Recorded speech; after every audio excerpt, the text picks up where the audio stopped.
All right, guys, let's check out the Direnzo DRZ03 version 2. That's right. I'm actually even wearing the version 2 of the Mundial. So very cool watch here, integrated bracelet, and we're going to focus mostly on the Eclipse here. I did a video on one of these, the version 1, a long time ago, so we have a few changes, and we'll cover that in a minute. Let's cover the watch first. So 40 millimeter case, 48 lug to lug, 12.4 thick. That's including that kind of soft box, if you will. It is boxed, but it's a nice soft angle on that transition, and it's flat. AR coating on top, on the underside of it. 20 millimeter lug width. Bracelet tapers down to 18. You have screw pins, nice large oversized heavy duty hardware on that. And you have a fully milled fold over clasp, double pushers, and 5 micro adjusts. Plenty of micro adjusts in the standard configuration. A screwed in case back. There we go. With the Direnzo logo. You have quick release spring bars on this bracelet. And you have a 7 millimeter screw down crown, keeping the 200 meter water resistance on this thing. 120 click bezel.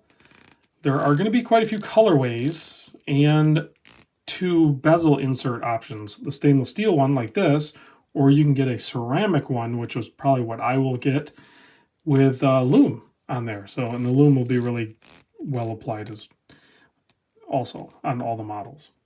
Should be BGW9, some sort of formula of that, because it looks very white right now. So I think that will show blue when we turn the lights off. We'll confirm that here in a moment. Inside the watches will be the Sellita SW200 Elaborate grade. And if you go with a no date, but this is one watch, even if you like the no date, I kind of say get the date models on these. And I'll show you why here in a moment. And it's part of the reason. It's the Eclipse. It's kind of like his signature and everything. But as you watch the lollipop on the seconds hand, oh, I was going to say, if you get the no date, there won't be a ghost date position on it. It'll be removed.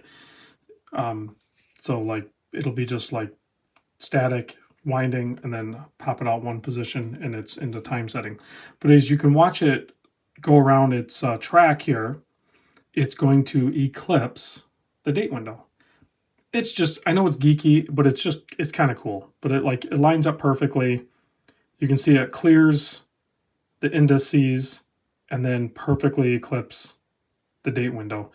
And then additionally, and I don't know if this is done on purpose or not, but the balance of the seconds hand perfectly lines up with the base of the broad arrow hour hand.